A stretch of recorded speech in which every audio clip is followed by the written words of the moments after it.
Do you find yourself saying, I shouldn't feel that? I'm in pain, but it's worse for others, so I just need to push that aside. That's functional sometimes, and maybe even emotionally intelligent. We can't deal with all of our feelings. It reminds me of that beautiful poem from Mariah Mountain Dreamer, The Invitation. The line is something like, will you get up after a long night, weary and bruised to the bone, and do what needs to be done to feed the children? Sometimes we have to do that. Research scientists call this surface acting. We control our feelings, we push them aside, we numb them. But as the brilliant Brene Brown says, when you numb one feeling, you numb them all. And so there's a cost.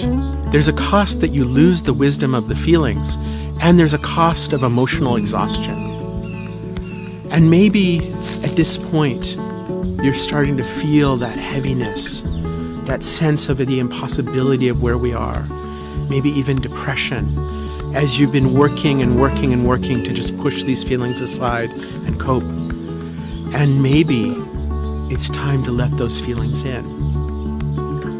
It reminds me of when I was a kid. Sometimes we'd go up to the mountains, and in this beautiful mountain lake, there'd be a rock. And we'd say, hey, let's swim out to that rock. And about halfway there, it started to feel like that rock was really far away.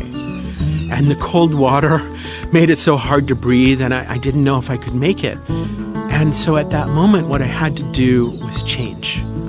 I had to slow down. I had to do the side stroke. Maybe I had to stop and rest for a while. And maybe that's where some of us are now. As the weeks turn into months, and we realize that this isn't going away soon, we can't just do the surface acting. We have to grapple with these deep and complicated feelings and let ourselves feel. There's a Buddhist proverb that says, suffering comes from denying what is. In other words, grief is not suffering. Even despair and heartbreak, they're not suffering. Suffering is when we try to push them away and say, I want things to be different than they are. I'm just going to pretend. I'm just going to ignore. I'm just going to push this aside. And here's the thing about emotions. Your pain doesn't lessen your empathy for others. It actually increases it. You feeling the suffering that you're experiencing doesn't mean you honor the suffering of others any less. In fact, it connects you more. And so my wish for you now, for all of us, is to let ourselves feel what we're feeling and just say, okay, that's what it's supposed to be today. If I'm happy today, that's beautiful. If I'm sad today, that's also beautiful. If I'm feeling overwhelmed, if I'm tired, if I don't feel like I can continue tomorrow, that's okay. You are where you are. Just let that feeling be and honor that what it is what it is.